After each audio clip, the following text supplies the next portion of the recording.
Welcome to our community. Susie Thomas with you this morning. So happy to welcome our friend Jen Baroni from the Junior League of Stark County. Good morning. Good morning, Susie. Thank you so much for having me. Well, thank you for being here, and thank you for saying yes to being president of the granddaddy of volunteer organizations in the area, the Junior League.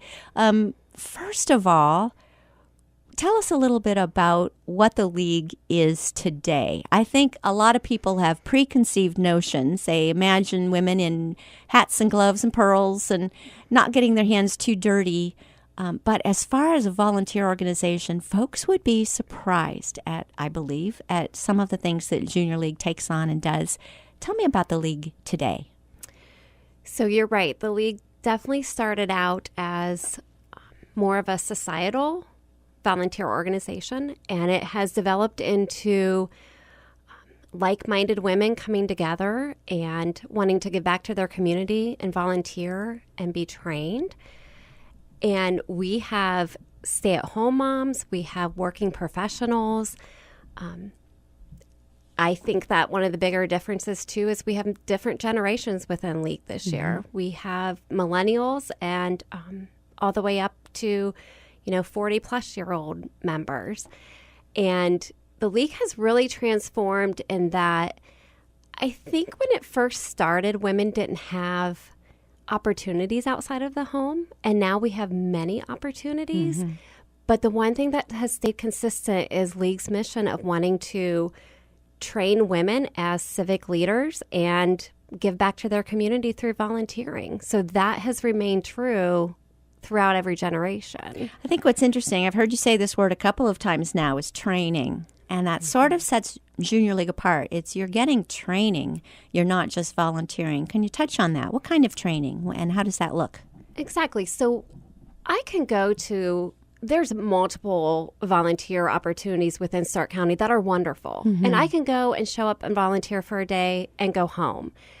The difference with League is that we spend time training volunteers to be civic leaders and community leaders. So, we train women to stand in front of a group who maybe have never stood up and given a speech before, or to maybe talk on the radio and they've never done that before. But really the goal and our mission is to get our trained volunteer leaders into other organizations where they're sitting on boards and they are at the table of other nonprofits. I hear many members telling me that they're on another nonprofit and they need to come up with a fundraising idea. And that League member has been trained how to develop that idea and make a budget and plan and execute the entire event. And everybody usually sits around in awe because how do you know how to do that? So those are the things that, we really train on: community, fundraising, leadership. It's pretty all-encompassing. It is fun to be somewhere and you kind of say, well, let's just storyboard this out. And they look at you like you've just invented the greatest thing ever. And before the hour or two is over, you've got everything all set. It's fun to, when you face conflicts are not fun, but when you face one, you say, okay, let's circular discussion this out, Right. And then they're like, wow, what a great technique. Where did this come from? And so grateful for Junior League for teaching us some of these little tools and skills. How about you? I am. And I grew up in 4-H and had leadership skills through 4-H. And I was looking for something that in my adult life would give me more training. And in my own job, I'm a physician assistant, and there's many times at work that I'm able to come at something or look at it differently than other people at the table because of the training that I've had with League and how I've had to interact and communicate within League. Who joins these days? Because as you've said, in the old days, and I will put myself in that group, when you were a stay-at-home mom, and it was an opportunity to be around other grown-ups and feel like you were doing something, contributing to society in some way. But gals today are awfully busy. You've got an awful lot of women who are balancing their young families, taking care of a home and their children and their husbands and their careers, and they are very committed as far as growing in their career. Who's got time for extra volunteer work with the time commitment of something like this? Who joins? Right now, we're seeing a big trend of young professional women who do not have children yet. We're getting, that's kind of our main area and focus group. We're looking to expand more with the young mom who's at home and maybe has left the workforce or is working part-time, and getting them more involved. The last few years, it's been more the young professional, and I don't know how they have the time to do it. We have this discussion many times. I would say if you look at most league members, we don't know how any of us have the time, because we tend to be a group of women who give 110% to everything, and that includes work, league, and family. Yes. It's a small but mighty group. Exactly. What kind of a time commitment are we talking about? So we just went through a transformation process this last year. Previously with League, we asked that you do X number of volunteer hours, and you were expected to be at everything, every meeting, every event.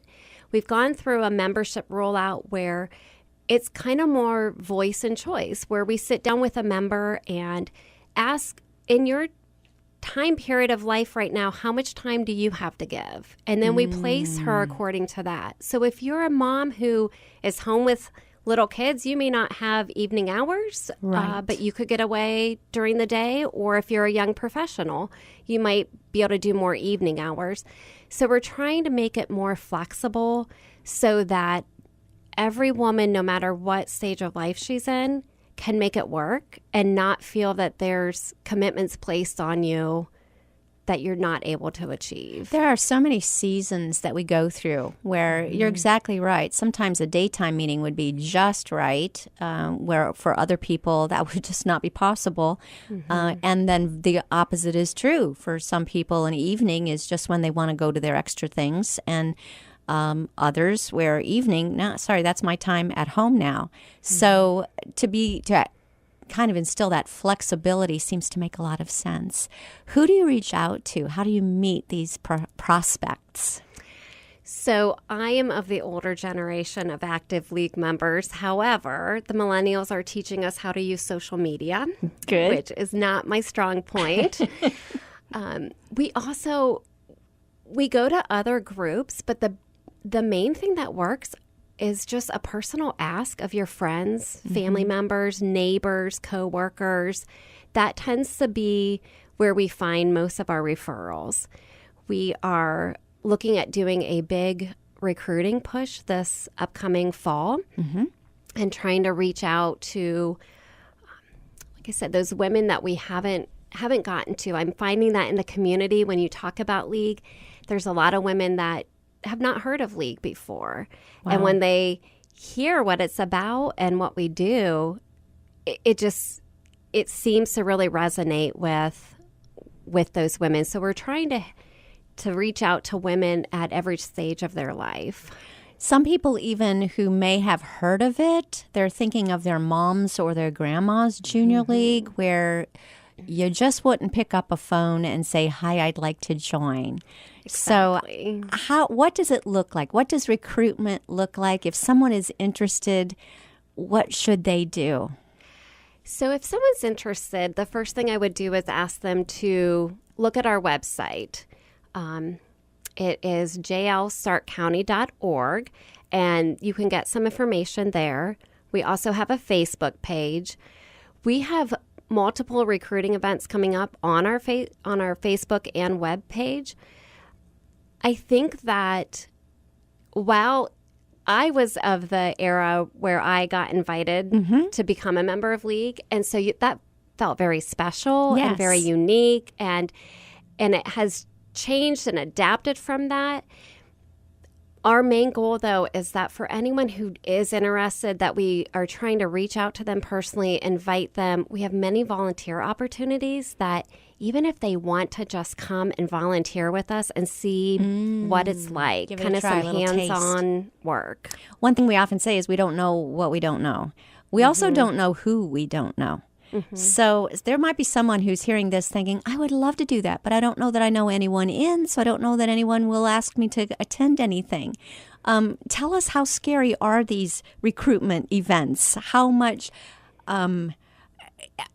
is it absolutely, once I attend one, I'm in, or can I just go give it a try? Just find out more, no strings attached.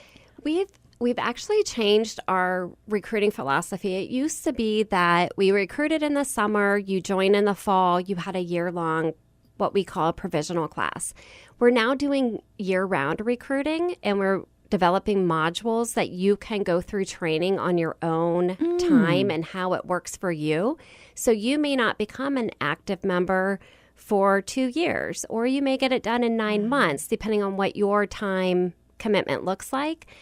I will say that most of the girls that are at the recruiting event are pretty laid back and relaxed. And so our hope is that anyone who comes, regardless of if we're the same age or not, we all kind of have a common goal of wanting to give back to our community. And that tends to sort of bind us all together. Yeah. I joined League in Erie, and when I transferred to Stark County, I knew no one. And there was a time where I wasn't sure that I wanted to go to a meeting or I wanted to go to an event without knowing anyone. And I was always surprised by the person who came up to me and said, "Hi, I'm so-and-so. We're going out afterwards for coffee. Would you like to go along with us?" Nice. And just that making you feel welcome. You know, you bring up such a good point, Jen, because Junior League is one of those organizations. It's a nice idea to join it in your own community because we do live in a transient society, and it is a great way to get immediately plugged into a new community should you move. And that will happen to more of us than less of us. So what a great way to automatically meet like-minded, make some friends. It's important to find your niche, and what a great way to find that niche kind of quickly when you move into a new town. What kinds of things does Junior League get involved with? So our focus has always been women and children. That's just what we always tend to be drawn to.